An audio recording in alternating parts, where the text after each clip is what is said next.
Hello and welcome to another set of tutorials. This time it's going to be about how to create interactable gadgets that we can move around, use in different contexts to trigger things and so on. So there's a small, funny, depending on how you look at it, story behind this. You may notice that my voice is a little bit rusty, and the reason for that is that I have been recording. I have been recording the entire day, more or less. No, that was maybe a little bit too much, but at least 3 or 4 hours. And then when I started to review the things I recorded, I discovered that the microphone was off or muted. So I have 3 or 4 hours of video footage I had to redo. So my voice is really fucked up at this time.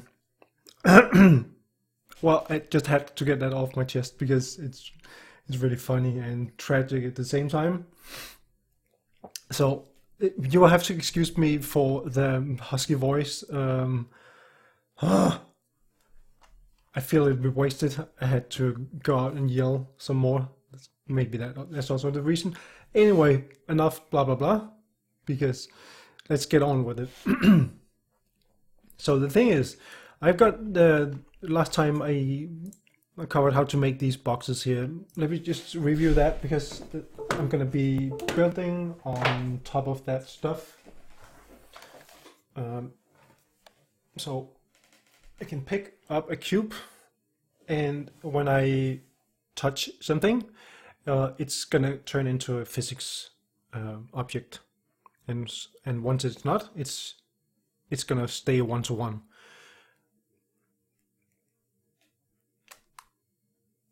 Good. So we need something to. I need to turn this stuff off. So we need to create some stuff that we can move around. Not just pick up, but I thought about making a slider, and I thought about making a lever, and I thought about making a door, and I thought about making buttons and menus, and then it occurred to me maybe I can kind of do all of this in one kind of setup, and that is why I'm doing this video right now. Because I'm going to try and put together something that we can use in all these different contexts, but using a few base objects that will help make it faster to build all these nice cool things here.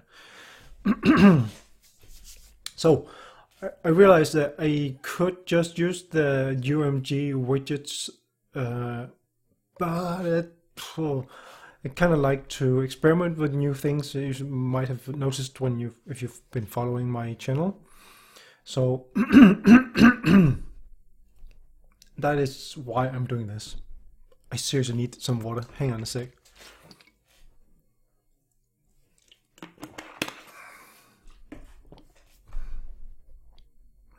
Okay, much better. So I am going to create a base class to begin with. Blueprint class actor, and I'm going to call this BP mover. So this is going to be our master object, and it's going to have very little in it. Actually, that's not entirely true. It will eventually get quite a lot of functionality in it, but it's not going to have any specialized logic apart from what I can see that we can use all around for every at least a common set of use cases. So to begin with, we're definitely going to have a static mesh, because we're going to have something that we want to move around. So I'm going to call this static mesh component, just because it's a little bit easier for me to deal with. I know it's a component, it is not the static mesh itself. This is the static mesh, so I don't mix these two things up. And the thing is, I could add in a physics constraint at this point, but I have been discussing with myself and a few people whether or not to do that on a base level, and I decided not to. So I'm gonna overdo this maybe just a tiny bit, but it's gonna make hopefully a little bit sense. So it's not necessarily the way to do it, but it's gonna be one way to do it. Okay. So I'm not gonna add that. I'm just gonna add this static mesh component, which I'm not gonna do anything about at this current time here. Right. So what this is gonna be able to do, every time we want to interact with something, we're going to use the same logic as we do when we pick up things. So I did something with pick up cube that came with the VR template. So have a look at the event graph. Where's my event graph? So right now it looks like a bit of a mess, but that's okay. So you'll notice something different here. I have a grab sphere as well, and I'm gonna get back to why I have that, but just note for now that I also pass that along as a parameter, which I for the BP pickup cube do not use for anything. But for now I'm just gonna copy this stuff here because I'm just gonna reuse that stuff. There's no real need to do that again. And I'm not going to do that yet. Backtrack, boop, backpedal. Because we're going to set this class settings and make sure that we use an interface called iPickUpActor. And this is the interface that came with the VR template.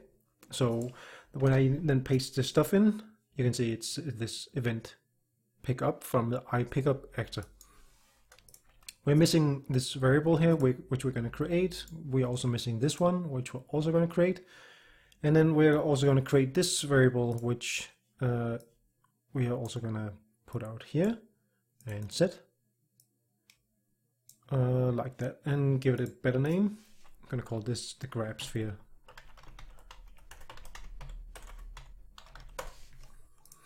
Okay, so the next thing we're going to do, the thing is, we don't want to do anything particular specific on the base level.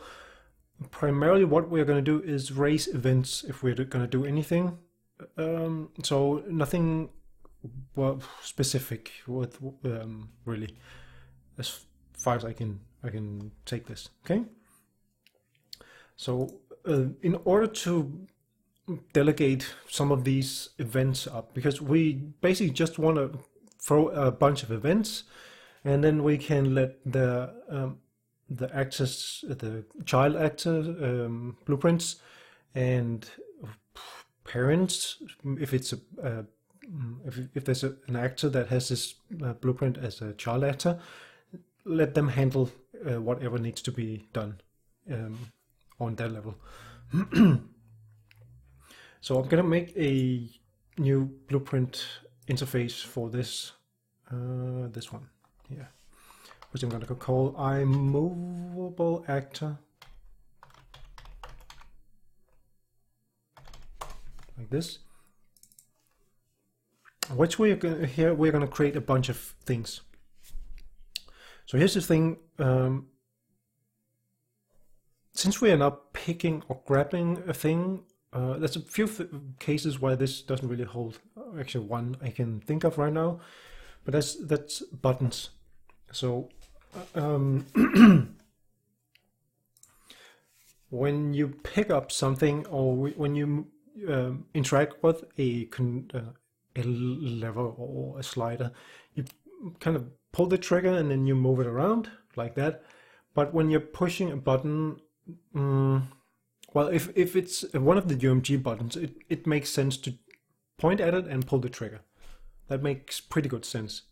Like mentally, you're shooting the laser beam to activate it. But with with a physics thing that you push. If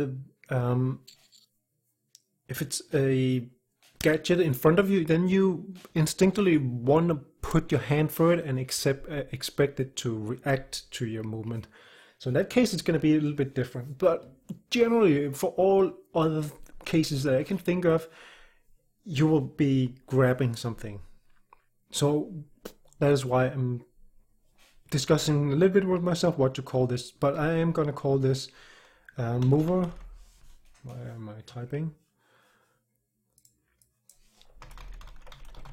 Grab and mover release. So that corresponds to grabbing a slider, moving around, and then letting go. So these are some things that we need to be able to do here.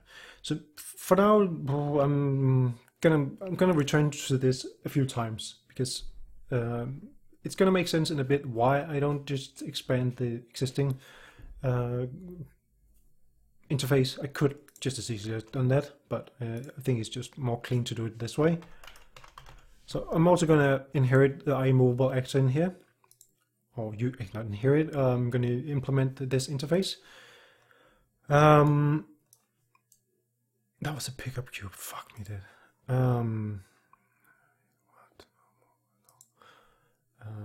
Right. So iMovable actor. The BP mover, sorry for the mix-up. There we go. Oh, and one more thing, we have this is helped by me. I changed it, the existing logic a little bit.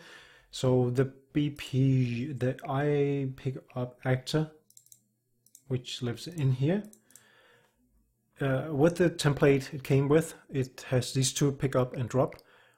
And I expanded it by an interface declaration called is helped by me, because I have this mixed mode, grab mode, while I pick things up using a physics handle, and the current logic in there has to do something with checking if the parent is equal to itself, to whatever. And that doesn't work when you are holding things with a physics handle, because then, yeah, it's not apparent to that. So I invented this is helped by me. I covered that in the previous tutorial with the cubes, mixed mode, pickup stuff. So if you haven't seen that, go check it out. Okay, so is helped by me, that was the one I came from. So we also need to implement that, and it's luckily pretty easy to do. We just need to compare if this motion controller parameter is equal to this variable, and then return that. That's all we need to do in here. So we have these two methods here. Override, is it override? No, it's not. Of course not. So we have mover grab and mover release.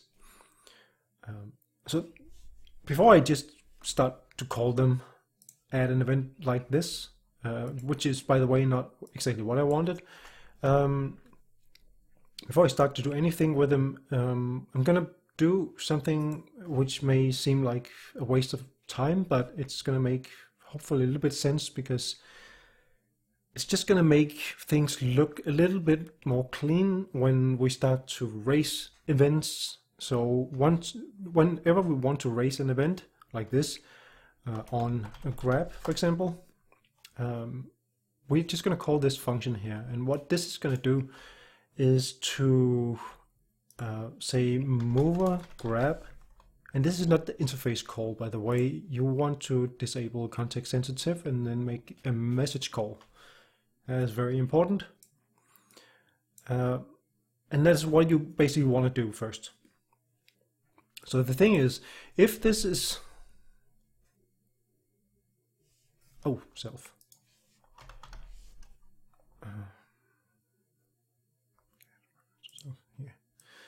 Right.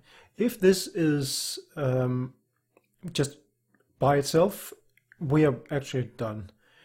But if you pretend for a moment that you have one of these mover objects here, you have that under another one, and you have constructed this very complex setup where you have a lever and something else and something else, and you need to communicate whenever something happens from those actors. So you have them as child actors on a bigger actor, and you obviously also want the parent actor to know about this stuff here.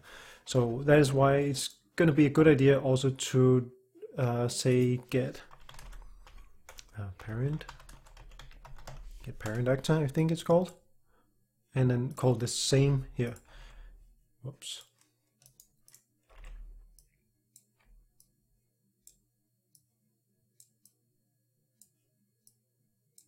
So the thing about these interface calls, the way I'm doing them is that I'm using the message. So I'm just sending a message. You can see that by the little envelope. Just sending a message out, and if there's nobody in the other end to listen to it, it's just gonna say, well, me, never mind, I don't care, and nothing is bad is gonna happen about it. So whenever we grab something, we're gonna basically just call this function here now, and yeah, well, that's basically the first implementation we're gonna do here. So we're just gonna run on grab here, and whatever needs to do whatever something needs to do here is gonna be handled in a child blueprint or somewhere otherwhere. Yeah. But not here. That's the general idea. So we're going to add drop here. Drop. Just going to turn that on, add event drop. And we're going to do something similar. I'm just going to borrow whatever we have here. If we need to borrow anything, oh, we need to borrow this stuff here. So just grab that stuff. And we also need to set the grab sphere to nothing. So we are setting it to nothing. By the way, if you're wondering what this stuff up here is, why I have that, it's because if you grab something and you come with the other hand and grab it with the other hand, and you want to tell the one that is being tell it to that control that was holding it, could you please drop it before I pick it up? So you don't have to holding on to it. That's not gonna work. Anyway, I'm just gonna check something real quick. Yeah, so on grab, and then we want to make on release here. And it's gonna be very simple. It's gonna be exactly the same pattern that we're gonna do over and over in this video. So on release, do this, drag out here, mover, release,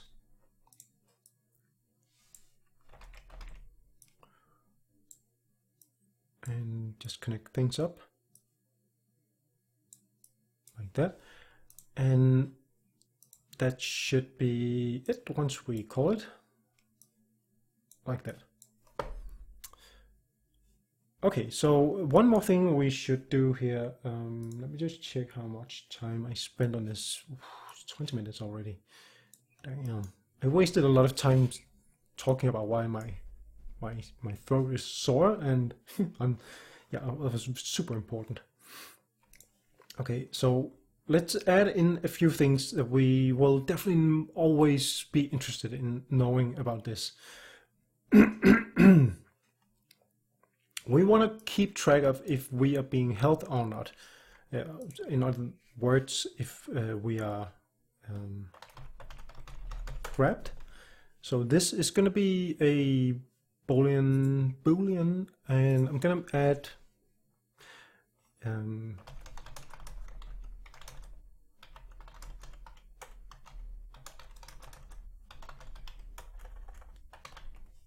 well, if we're being held by a motion control. So once we grab it, we're going to set this to true. And once we release, we're going to set this to false. Okay. You can decide, and you can go back and say,